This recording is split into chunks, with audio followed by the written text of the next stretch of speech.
Red Dead Online. What a ride it's been. Potential, disappointment, surprise, abandonment. I won't dive into how Rockstar has been avoiding updating the game that we love and giving it the attention it deserves. I mean, that topic's been done to death by people that are way better at describing it than me. I'm here to answer the question of how to fix it, to quell the voices of doubters telling us that the time frame is too limiting. Last year, on my 21st birthday, I released this on GTABase.com. Red Dead Online, the ultimate concept bundle.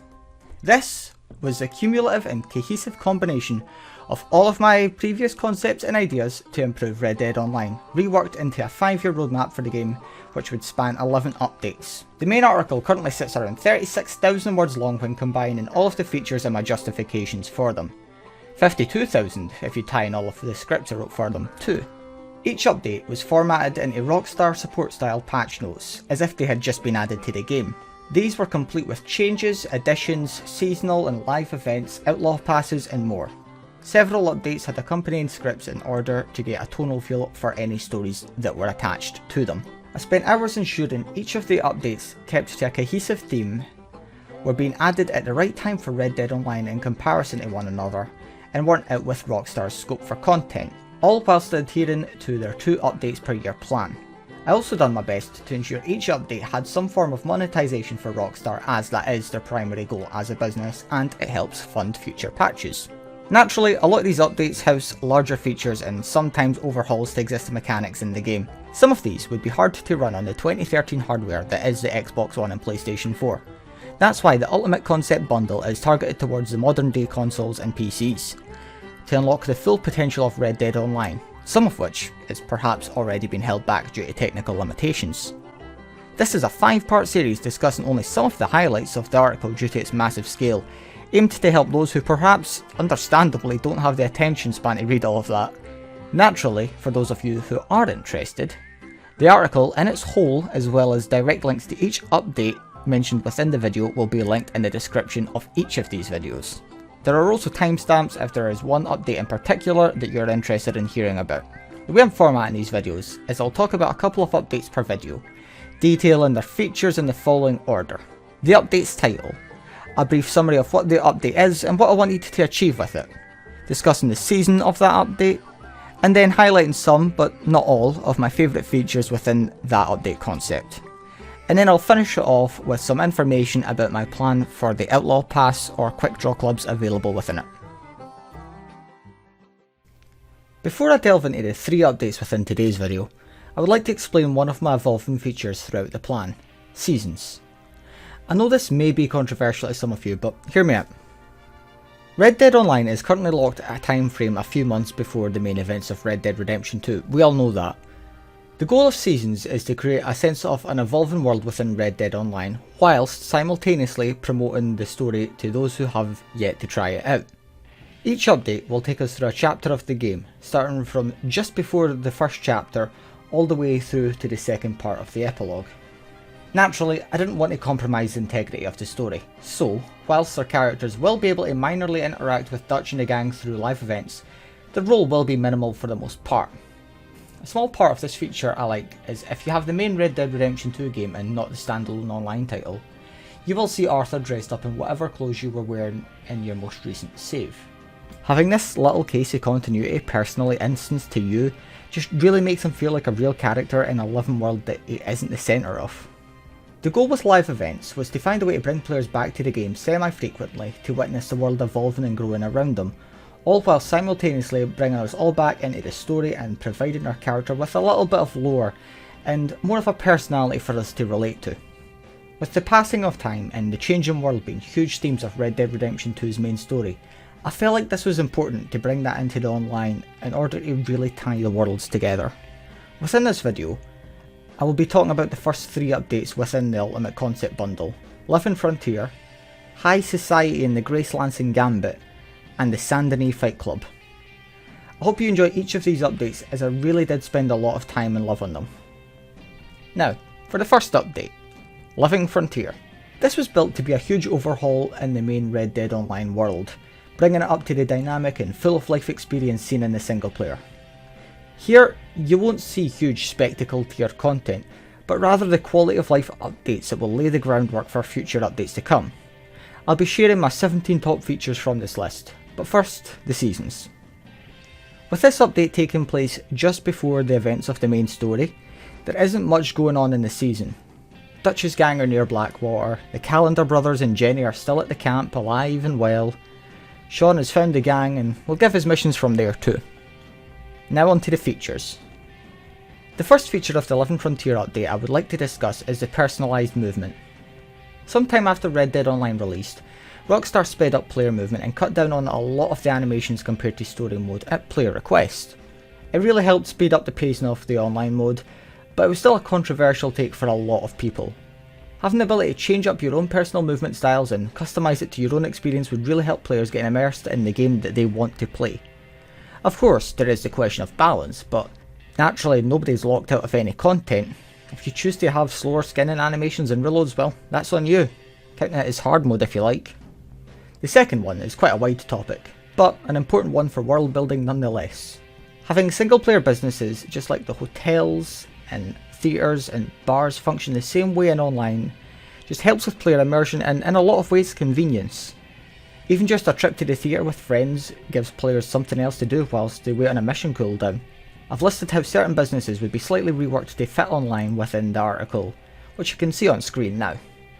The third feature of this update would add a lot of convenience for players. You know how the stagecoaches and trains work, we've seen them in single player. Ferries, however, are a new feature. Players can purchase a ferry ticket and be transported to the various docks across the frontier. I'll put a little map on screen now showing some of the various routes. One ferry takes the player up the Lannahechee River, one takes players across Flatiron Lake, and one transporting players between the docks of West Elizabeth. A short trip taking players away from the action and out into the open water is a good way to have some quality time for players to recuperate, strategise and get across the map while spending less than the typical fast travel fee, but still getting there faster than on a stagecoach. The fourth one on the list introduces another feature already available in Red Dead Redemption 2 and Red Dead Online. Extreme weather can be seen in certain missions and bounties, including sandstorms and blizzards. Having these dynamic weather events in the respective regions of the map will change the flow of gameplay in fun ways, reducing sightlines, changing temperatures and applying sand or snow to the players for a new level of immersion. My fifth feature is one that will evolve quite a lot. Blind Man Cassidy is a great NPC in single player, so I'd like to have him as a returning character online, not as a story beat, but rather a random encounter who will relate to the current events or perhaps even tease future ones. Feature 6 was a personal favourite of the infamous Tez 2, dog tricks. Of course, this isn't a mega game changing feature, but it adds to the personality and the fun of the camp. However, having these dogs fetch specific items will definitely be a feature that benefits all players. Combined with the fact that dogs are now tied to players' tents rather than the camp, having multiple players' dogs out fetching all at once would be a great way to have a pack of man's best friend at your side. The seventh feature also ties to camp customization. Changing your camp theme will change your tent, the chair in front of it, the stable, chairs and some decorations around the camp. Splitting these up into individual features to be customised would help every camp look a little bit more unique from each other, especially with the small number of themes available. The eighth feature I would like to mention is a variety of upgrades which I would like to be available for the camp, including the wash tub, easel, provisions, a games table and guards. More upgrades would help make the camp into a home, and having some guards helps bring even more life in. I really like the easel because we could paint a local area and place it on display next to our tent. It would really help display a character's personality for one. Feature 9 also ties to new content for the camp, but this isn't a selection of purchasable upgrades, but rather changes to be made to all player camps. Having the player delivery wagons sit idly by, or set meal times with limited supply for crypts to make the camp feel a little bit more believable and realistic. Adding a ledger will help the camp show the amount of support other players are giving to it in order for their support to be more appreciated, and it just feels a little bit more like single player. The 10th feature will always make long journeys and idle moments feel a little livelier. Add musical instruments, which can be equipped from the gear menu and played, would help long wagon or riverboat rides feel more entertaining. Letting players customise their instruments just adds another way of player expression, whilst giving Rockstar something else to monetise. Feature 11 is rather self-explanatory. Players have been requesting the ability to purchase the different wagons and small boats that can be seen in Red Dead Redemption 2 for a while now. I mean, why not? Something else to spend their money on. Feature 12, however, is a little more exciting. Red Dead isn't all about player expression, but it still plays a huge part into the game. That's why I think it'd be good to have some more variety. Players being able to get traditional stick poke tattoos like the ones seen on screen, cover themselves in war paint, or get traditional era appropriate facial and ear piercings would really help set all characters apart from one another. Body hair lets our characters look a little less twinkish, giving them a rougher, living out in the wild look. I'd also like to mention the single player and beard features coming to online. I didn't even realise how much I missed these until I replayed through the story recently. Each of the current hairstyles now has the traditional 7 stages of length, although some of the hairstyles that exist in Red Dead Online currently will just grow into other styles that are in online at the minute, just for the sake of practicality. Each of the styles and lengths for both male and female characters also has a pomade option for players that are more inclined to have this slick look. The 13th feature is a selection of new weapons with gameplay elements I believe most will enjoy. Whilst the Winchester Repeater is a classic nostalgia beast returning from the first Red Dead, the ability to charge forward with a bayonet rifle or a pitchfork would always shake up a gunfight. Not to mention the torch doubling as a light source and a melee weapon that sets opponents alight. Pun intended. That's already put a lot of people off the video. Feature 14 brings us into some exciting new gameplay content. The Sporting Games is an event designed to get players returning each week for a series of minigames they can compete in with each other for high tier rewards. I mean, look at what you could unlock. But beware, you can only complete the series once per week. If you lose, you better try out next time. There is a lot of events listed in the article here, so I'm only going to list my personal favourite 2 and display what they entail on the screen. The Caber Toss, a national sport of my home country, and the Brawl, a fun way to celebrate Red Dead Redemption 2's fighting mechanics. Feature 15 ties nicely into the Sporting Games, but will also make the rest of the content in Red Dead Online way more fun whilst providing high level players with an endgame progression path to work through. Each of the Western Skills skill paths is 15 levels long and is unlocked by just playing the game in relation to these upgrades. If you'd like to see the full list of skills available, you can obviously check it out in the article, but I'll show you one of my favourite skills from each of the 3 paths. For skills of the Gunslinger, we have Want Some. For skills of the Rider, we have Combat Ally. And finally, for skills of the Vehicle Master, we have Big Catch. The 16th feature just expands on the lists of telegrams we currently have in the game, mostly in order to give players some new content and fights to work through with this patch. With all our new skills, they're going to need someone to try them out on after all. Although, what I've done here is I've really tried to make them unique and stand out from each other, and have a different style of mission to them. Here's my top 3. Friends in High Places. A mission inspired by the Hitman games. Parade Protector. Something to give Saint-Denis a little more culture and excitement, whilst giving us something to shoot. And Construction Workee. A little fun callback to the campaign, whilst giving the player a mission that doesn't entirely revolve around your, well, revolver. Of course, there's plenty more missions here, which you can read within Update 1's page of the article. The 17th and last feature of the update, at least I'd like to talk about in this video, is an increase to the slots for personal horses and saved outfits. This is once again self-explanatory, but you're probably wondering, why not more? That's because if we got 50 new slots for everything immediately, we would fill those up instantly and demand more sooner. Spoon feeding extra storage prevents us from hoarding masses of outfits and horses that, let's be real, in the end we would never use anyway. For Living Frontier, I felt like having an outlaw pass that was themed around a combination of real-world gunslingers and outlaws and late 19th century sporting heroes would be a great way to promote the actual new playable content that had been added to the game. Having the traditional outlaw clothes mixed in with something perhaps a little more ridiculous like whatever this is would appease both players who like to take the game seriously and those who like to have a laugh and meme about with their friends. So that was update 1, Living Frontier. Let me know what you thought of this one in the comments. And now, on to my second update within the roadmap. High Society and the Grace Lancing Gambit. A lofty title I know, but this is a big update. It works on bringing the player up to the cocktail parties and luxurious estates of high society in order to con Grace Lancing into her demise. This finalises the A Land of Opportunity storyline, which we've all been waiting on for a while, whilst giving us a couple of extra features and new homesteads, and one business in order for us to make our mark on the world. Whilst I'll only be discussing 7 features from this update, a much shorter list than the last one, each of these are much larger in terms of spectacle. Seasonally, this update is the first one to take us into the main story of Red Dead Redemption 2. The gang has fled Blackwater and made their way into Coulter. Sean has been kidnapped by bounty hunters, which has temporarily given his stranger and blood money contracts to Micah Bell. Jake Adler has been murdered, and Sadie has taken his place as a mission giver, mostly sending players to hunt down and kill O'Driscolls. Blackwater is on high alert, which makes it a dangerously safe place to be. There are 3 live events this season which players can witness. I didn't put a hard time lock on these, as I understand many people have prior and more important commitments, but would also like to see these cutscenes. When the cutscenes are released, they're available to watch for the rest of the season, but only in chronological order. Daily events, however, are missable. One part of this season I really like is actually our change to single player. From this chapter onward, people in single player can randomly encounter their online character exploring the world of Red Dead Redemption 2, but naturally they can't attack themselves. The first thing I would like to speak about is my conclusion to the chapter of the Land of Opportunity storyline. This is complete with 7 new missions, consisting of a choice of a high or low honour intro mission with 5 following story missions for the players to work their way through. I'll quickly display each of these on screen.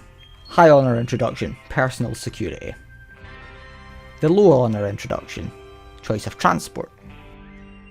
What I like about these is that they give players 2 sides of the same event, depending on their honour level. I felt as if it helps reflect player choices in the world. They also support a complete posse of up to 7 players, which helps preventing friends from being left out. Upon completing these missions, and purchasing the estate, the rest of their missions are available. The first 4 return to the 4-player cap to remain balanced, with the 5th one raising the limit to 7 once again for some more high-octane action. Here's each of the missions on screen. Part 1. A life more luxurious. Part 2. Becoming a socialite. Part 3. Why we avoid public transport. Part 4. Full house. Just saying, I think here we could perhaps have players compete in gambling games and drink with people in order to hand out more invites just so the party's convincing. Part 5. A chilling conclusion, which completes the story and gives the player a choice to make relative to clearing everybody's names and the fate of Leclerc. The second feature I would like to discuss is one you've already seen within the story missions, estates. Whilst required for the story, there's plenty of reasons for players to indulge in the new lavish lifestyles of the Saint Denis elite. Aside from all of the customization, there's a horde of new convenience features, as you can see here, stat boosts and activities for the players to benefit from within these massive mega mansions. With our third feature, we have lodges. The perfect business front for any bigwig to justify their finances. Mechanically like the in-game hotels, but run and customised by players. They can have their set rules, styles and prices, all to earn the players a new source of passive income. The fourth feature in this update I felt we needed considering we're offering estates. Some smaller to medium-sized houses across the frontier. These will provide some basic amenities for players to take advantage of when stopping by their new home. These are here to offer a path into estates for lower level players, or to give a home to those wanting to roleplay a humble life out on the west. The fifth feature also ties into the story, but works as a returning feature from single player. Tying player bounties to simply the state they are in creates more interesting map traversal, as well as safe and dangerous places that the player might want to go to or even avoid. This also allows the final choice relating to Jessica Leclerc within the story to work. Feature 6 is small, but that would be fun. Let's dye a reinforced lasso. Just having that extra little aspect of customization is always nice. The seventh and final feature I would like to discuss for this update is the changes I'd like to see to the Wilderness Camp. Adding these updates that are on the screen right now would help it feel more in line with that of the single player camp, rather than a quick fast travel option. Letting other players set up your camp greatly decreases the issue of trying to fast travel from one when there's no camp slots nearby. And well, speaking of fast travel, you can now fast travel to the nearest town from your wilderness camp. No, seriously, you can't do that right now, it's so weird. For High Society in the Gracelands and Gambit, I wanted to have an interesting dual theme with the Outlaw Pass again. This one will focus partly on Coulter with cold weather outfits and mining gear for the player, and partly on socialites with luxury fur and silk clothes. Perhaps even some comfy snow outfits for the rich too. I think it would be really interesting to have a pass that really showed off the class divide of the era too. And that ties up update 2, High Society in the Gracelands and Gambit. I really hope you liked it. Feel free to let me know in the comments. Is this the finale to the Land of Opportunities you were hoping for? And now for the final update of this video within the series, Part 3, the Denis Fight Club. I mean, this one is rather self-explanatory for its main content, don't you think? I've added a both PvE and PvP fight club with some small minor role progression, some new combat styles, and a few other fun changes. Once again, I'll only be discussing 4 features from this update, but they are much larger features. First off, let's talk seasons. We're now into Red Dead Redemption 2's second chapter, with Dutch and the gang set up at Horseshoe Overlook. Naturally, a lot of the local activities that the player can complete for the gang have changed to reflect their changing needs. For this season, we have 5 events that the player can see and take part in. I particularly like the second one, as I feel that would be a great social experience for all players of Red Dead Online to just take a day off and relax. My favourite of this season, however, is the final cutscene. Here I did take a risk by giving the player character a little more agency in the story. This is a trend that will continue through each update, but I believe I'll never take it too far, so don't worry. The first of the main features within the update is, naturally, the update's namesake, the Denis Fight Club. This is a new public arena, much like the casino in GTA Online, which has all of the traditional bar requirements. At the Fight Club, the player can purchase a brawling license for 5 gold bars to unlock a short 10 level brawler role, which allows the player to partake in fights at the club, rather than simply be a spectator or bet on them. There is a variety of fighting rings for players to partake in, of both PvE and PvP types, with their own rewards and stakes. There are 3 different types of PvP Fight Club matches, which I will show a brief description for on screen alongside the rewards. The first fight, a 1-on-1, the duel. The second fight, a 2v2, the brawl.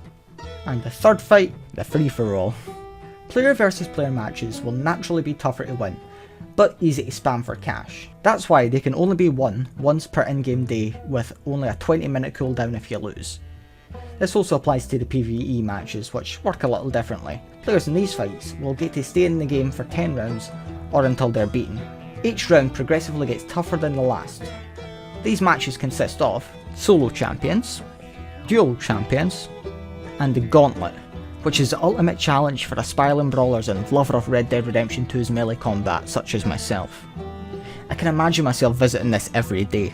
The Fight Club will also offer a special reward for anybody who can defeat one of their legendary fighters, which are Rockstar employees and verified content creators playing the game. This will award players with the Rockstar Buckle. The Brawler role has 10 levels with some bonuses to help players in the arena, which can be seen on screen here. This brings me on to the second feature of this update I'd like to mention, combat styles. These are new and exciting melee combat styles to give our Western legends a little more flair to their fight, both inside the Fight Club and out on the frontier. Equipped in the interaction menu, players can favour a combat style to change up their melee animations, much like in Saints Row 2.